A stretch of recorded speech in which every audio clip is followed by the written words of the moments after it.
भारत माता की, भारत माता की, छत्रपति शिवाजी महाराज की, छत्रपति शिवाजी महाराज की।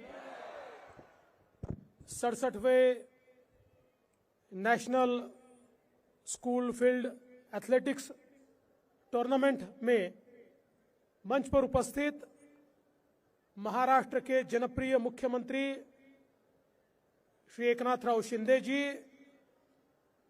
हम सभी के लाडले नेता, इस आयोजन को जिन्होंने ये गरिमा दिलाई, ऐसे हमारे चंद्रपुर के पालक मंत्री सुधीर मुनगंटीवार जी, हमारे क्रीड़ा मंत्री संजय बंसोड़े जी, रामदास आंबटकर जी, चंदन भैया चंदेल जी, किरण पांडव जी, दत्तात्रेय पाइकवार जी, रानी द्विवेदी जी, ओपी गुप्ता जी, विकास खारगे जी, बहादुर सिंह चौहान जी, हमारे जिन पर हमको नाज है, ऐसे हमारे खिलाड़ी हिमा दास, ललिता बाबर, मालविका बंसोड़, मंच पर उपस्थित श्री विनय गौड़ा, श्री विवेक जॉनसन, श्री परदेसी, श्री अविनाश पुंड, श्री शेखर पाटिल, विभीषण चौरे जी, मंचासीन सभी महानुभाव, उपस्थित सभी खिलाड़ी और उपस्थित सभी बहनों और भाइयों, मैं सबसे पहले आप सभी का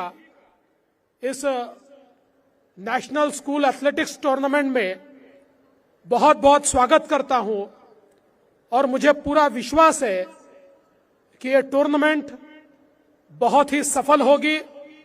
ये टूर्नामेंट खेल भावना के साथ खेली जाएगी और इस टूर्नामेंट से हमें भविष्य के मेडल विनर्स, देश का नाम रोशन करने वाले खिलाड़ी प्राप्त होंगे।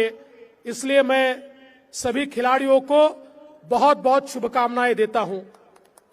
वैसे तो हम सभी लोग ये जानते हैं कि किसी भी व्यक्ति के व्यक्तित्व में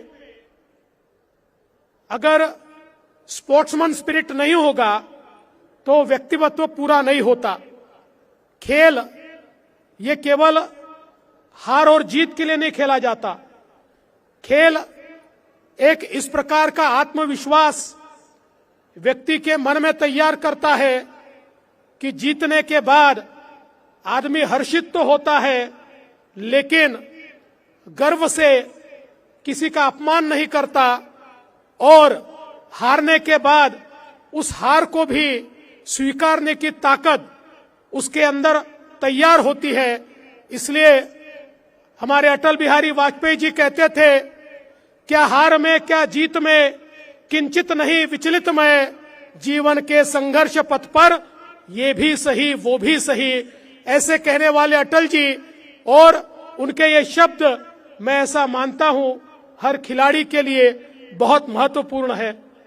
और हम खेलते समय हमेशा हार और जीत का विचार न करते हुए अपने देश का नाम, अपने प्रदेश का नाम हम कैसे ऊंचा करें, ये विचार रखकर अगर खेले तो मुझे लगता है कि निश्चित हम आगे बढ़ते जाएंगे।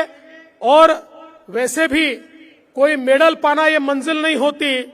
हम सबने सुना है कि बाज की असली उड़ान अभी बाकी है, हमारे इरादों का इम्तिहान अभी बाकी है, अभी तो नापी है मुट्ठी भर जमीन हमने, अभी पूरा आसमान बाकी है। और इसलिए ये आसमान को नापने की एक ललक जब हमारे मन में तैयार होती है, तभी हम लोग ओलंपिक भी जीत पाते हैं, तभी हम एशियाड भी जीत पाते हैं। और मेरा विश्वास है कि हम सभी लोग निश्चित रूप से उसी ओर अग्रसर होंगे। मैं सुधीर बाबू को बहुत धन्यवाद देना चाहूंगा। सुधीर बाबू ने चंद्रपुर में ये गेम्स यहां पर आयोजित किए। जैसा सुधीर बाबू ने बताया, ये बाघ की भी नगरी है और ये साग की भी नगरी है। यहां पर बाघ भी है और हमारा सागवान भी है। और दोनों की विशेषता ये है कि किसी भी प्रकार के मौसम में इनके ऊपर कोई असर नहीं होता।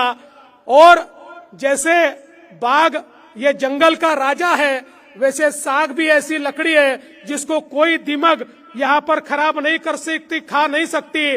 और इसलिए इस मजबूत ऐसे चंद्रपुर जिले में आज हमारे देश के सारे भविष्य के खिलाड़ी यहाँ पर आए हैं, तो मैं उनका बहुत बहुत मन से स्वागत करता हूँ और उनको विश्वास दिलाता हूँ कि हमारी महाराष्ट्र की सरकार उनकी अगुवाई में, उनके स्वागत में पूरे तरीके से जो जो करना चाहिए वो करेगी।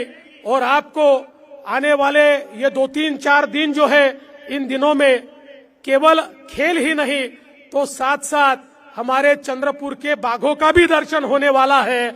और उन्हीं बाघों का स्पिरिट लेकर, उसी टाइगर की प्रवृत्ति को लेकर आप सब लोग यहाँ से जाएंगे, ये मेरा विश्वास है। मैं आज के इस मौके पर लंबा भाषण नहीं करना चाहता, हमारे मुख्यमंत्री जी भी यहाँ पर बोलने वाले हैं, इसलिए मैं सभी खिलाड़ियों को बहुत बहुत शुभकामनाएं देता हूँ। आप सभी जीतने की कोशिश कीजिए, जो जीतेंगे उनको शुभकामनाएं, जो नहीं जीतेंगे उनको बेटर लक नेक्स्ट टाइम। आप प्रयास करते रहिए, निश्चित रूप से एक दिन आप भी जीतेंगे। इस विश्वास के साथ मैं सुधीर भाऊ का और हमारे क्रीड़ा मंत्री बंसोड़े जी का और हमारे क्रीड़ा विभाग का बहुत बहुत अभिनंदन करता हूं और अपने शब्दों को विराम देता हूं। जय हिंद, जय महाराष्ट्र। धन्यवाद माननीय उपमुख्यमंत्री जी श्री देवेंद्र जी फडणवीस।